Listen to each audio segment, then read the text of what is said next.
Hello, everybody, and welcome to Forever Sports. And tomorrow, the Springboks could lift the Rugby Championship consecutive years for the first time ever, as they look to beat a Argentina side which have made some interesting changes.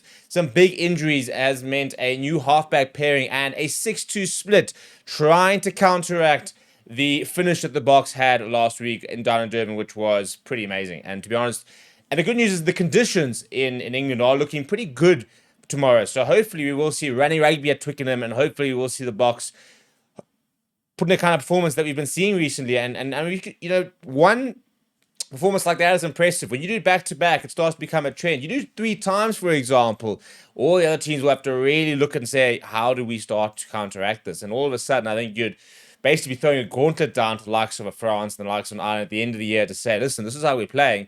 Can you stop it? But it's going to be interesting to see how the game goes. And the main thing is, the Boks cannot get ahead of themselves. They cannot sit there and think that they've already won the rugby championship and start to take Argentina for granted. Because an Argentina side that still has a lot of world-class players, like a Santiago Chocobares, for example, like a Santiago Carreras, like a Marcus Kremer, like a Pablo Matera, it's still a very good side. And they've very deliberately put on some big players on the bench to try and make sure that they don't fade off and that they manage to put in a bit of an 80-minute performance. Because the reality is they were in the game at halftime. The game was in the balance, especially if the Boks hadn't scored that try to counteract the try that Argentina had just scored. We also did give them a try, but that's not the point. The point is they were in the game, and then the game just completely ran away with them, or ran away with the Boks rather, in the second half. So that is what they need to try and focus on counteracting. And in terms of the team they've selected, we'll start with Springbok side and then have a look at the Argentina side. So not many changes for the Boks, to be honest.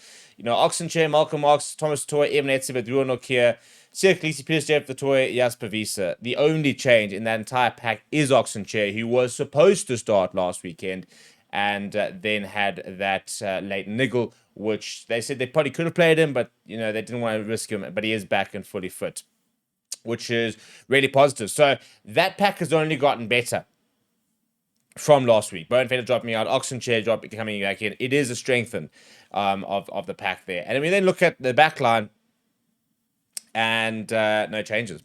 So we're expecting more of the same, really, when it comes to the back line. Damon Delinde, Kane Moody, that centre pairing will start to grow, hopefully. Sasha, the big question is now, when you put a performance like last weekend and you go and score, 37 points by himself, what can you follow it up with? Can you go and repeat that kind of performance? Can you start to bring the consistency to start getting into conversations of being one of the best fly halves in the world at the moment? And I think that performance last week was an all-timer. And so you suddenly put yourself in the hat next to the likes of a Finn Russell, for example, next to a Bowden Barrett, a Romain Intermac, a Marcus Smith, the likes of those sort of players in and around the world. And if he backs up tomorrow, then all of a sudden you have to continue sort of keeping him in those conversations. So it's a very important game for Sasha to be able to back up.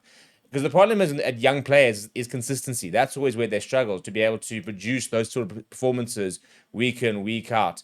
And that is going to be his sort of goal, really, is to try and bring that kind of consistency. But nobody's asking to play that kind of a game every week, but be able to bring a high-level performance every week is the big thing. Then on the bench, a couple of tweaks. Bongi Mbonambi, big opportunity for him to stake a bit of a claim back on that number 16 jersey, the number 2 jersey, a place in the squad, and remind people what he's about. I mean, we're talking about a double World Cup winner here. He's a world-class player.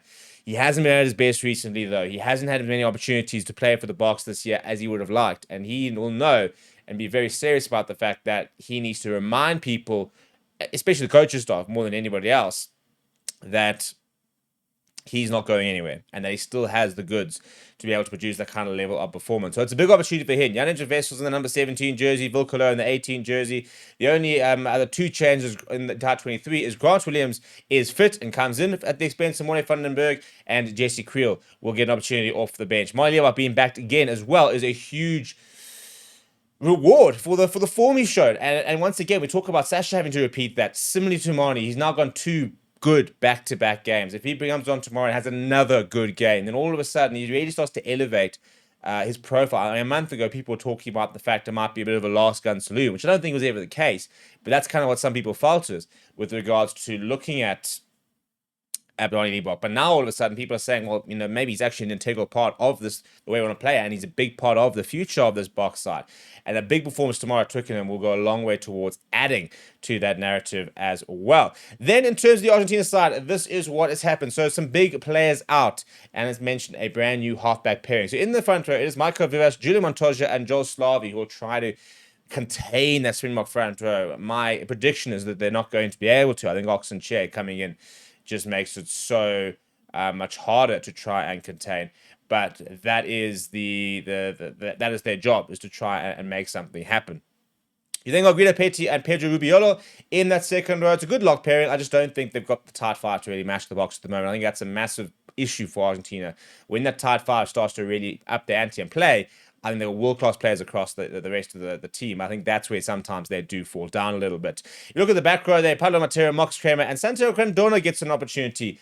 And that in itself is quite interesting, given the fact that, Jean-Marc Gonzalez and Jacques Oviedo are in the 23, but they've been left on the bench. And once again, I think they're looking for that impact off the bench. A brand new halfback pairing, we'll see Simon Benitez Cruz and Geronimo Priscantelli starting. And Priscantelli is a nice player. Obviously watched a lot of him in the URC.